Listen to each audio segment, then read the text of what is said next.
Book Beehive, Chapter 5, The Snake and the Mirror.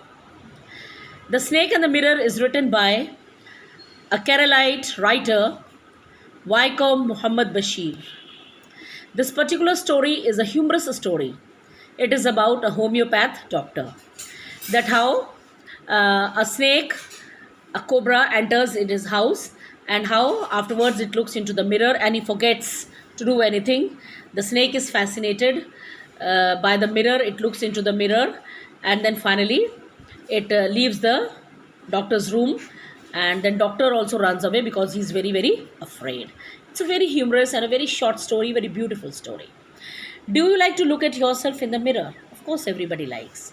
What do you think about at such times? So, what do you think when you look at the mirror? How good you are, or what are the other improvements you can do in yourself, about your looks, about your skin, right? Have you ever seen a dog, cat, or a bird look into the mirror? I suppose no. What do you think it sees? So, what do you think animals think when they look in the mirror? Now, read this humorous story about a doctor, a snake, and a mirror. Has a snake ever coiled itself round any part of your body? A full blooded cobra. So, has a snake ever coiled? Coiled means wrapped itself round any part of your body. That is also a full blooded cobra, pura cobra. It's a very dangerous snake. All of us fell silent. The question came from a homeopath doctor. The topic came up when we were discussing snakes. We listened attentively as the doctor continued with his tale. Tale is story. So, this is how the people, when they were sitting around the doctor started his tale, his story about a cobra and how a cobra entered his room. Now, what the doctor says, it was a hot summer night, about 10 o'clock. I had my meal at the restaurant and returned to my room. I heard a noise from above us as I opened the door. So, as he opened the door, he heard some noise above.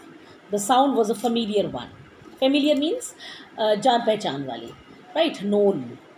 One could say that the rats and I shared the room. So we thought that it's common, the familiar sound of the rats. I took out my box of matches and lighted the kerosene lamp on the table. Kerosene होता है paraffin, मिट्टी का तेल वाला lamp. The house was not electrified. Means there was no electricity in the house. It was a small rented room. And he was living in a rented room. किराए पर रहते थे. I had just set up medical practice and my earnings were meager. Meager means very, very small. I had about 60 rupees in my suitcase. Along with some shirts and dhotis, I also possessed one solitary black coat which I was then wearing. So, apart from these clothes, he had one single, solitary means single black coat. I took off my black coat, white shirt, and not so white vest and hung them up. So, he took out his clothes naturally when he returned to his room and he hung them. I opened the two windows in the room. It was an outer room with one wall facing the open yard. Open yard means open area. It had a tiled roof with long supporting gables. अब gables जो होती है, it is a covered part of a wall below the roof, जिसे हम कोना कहते हैं. That rested on the beam over the wall. Now, if you remember the poem, Wind, you have studied about beam, the rafter. जो छत की जो support होती है वॉल्स के ऊपर बीम डाले जाते हैं, that is called a rafter, और उसके ऊपर छत बनाते हैं, that is a support to the roof. So here there was no ceiling but long supporting gables थे, कोने थे, देखो, और बीम था, देखो, seen the picture, this is called a gable. Okay, upper part of a wall below a sloping roof. There was a regular traffic of rats to and fro from the beam. और उस beam से जो है traffic, regular traffic means regularly rats आते थे और जाते थे. I made my bed and pulled it close to the wall. I lay down but I could not sleep. I got up and went out to the veranda for a little air. But the wind god seemed to have taken time off.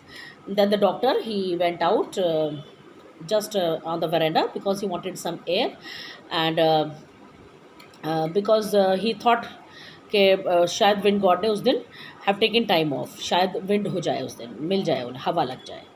I went back into the room and sat down on the chair. I opened the box beneath the table and took out a book, the Materia Medica. But then he came back into the room, he sat on the chair, he opened the box and took out the book, Materia Medica.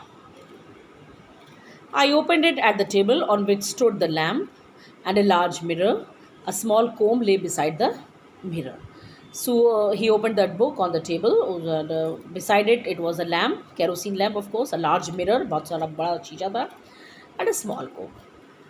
One feels tempted to look into the mirror when it is near one, and naturally when you some mirror is near you, you are always tempted. Tempted means you are always attracted to make someone desire. You are always desirous to look into the mirror. आपके पास हो mirror, आप बार बार उसमें देखते हैं. I took a look. He also took a look in the mirror. In those days, I was a great admirer of beauty, and I believed in making myself look handsome. So at the time, he was unmarried, and he was great admirer. He was young. He was great admirer of beauty. Admirer is one who praises, जो beauty की praise करता है. And he wanted to look very handsome. I was unmarried and I was a doctor. I felt I had to make my presence felt, and naturally he thought कि उसको भी अपना presence felt होना चाहिए. Means he should also have when people should feel his presence wherever he go. He should be that handsome. I picked up the comb and ran it through my hair and adjusted the parting so that it looked straight and neat. And then he adjusted his hair. Again I heard that sound from above, and again he heard that sound. I took a close look at my face in the mirror. I made an important decision. I would shave daily, grow a thin mustache to look more handsome. I was, after all, a bachelor and a doctor. So when he looks into the mirror, he made important decision. First of all, he will shave daily. Secondly, he will grow his mustache little thinner. Then he will look more handsome because he was bachelor. A bachelor is a person who is unmarried and a doctor. I looked into the mirror and smiled. It was an attractive smile. I made another earth-shaking decision. I would always keep that attractive smile on my face to look more handsome. I was, after all, a bachelor. To look more handsome, I was, after all, a bachelor and a doctor too on the top of it. Again came that noise from above. And after he looked into the mirror, he smiled, very attractive a smile he gave, and then he made another earth-shaking decision. Earth-shaking means one more important decision he made, and that decision is that he will always have that smile on his face, and because he looks more handsome there. And then he thought he's, after all, a bachelor, he's a doctor, so he has to keep that smile. And again he heard that noise. So rest in my next video. Thank you.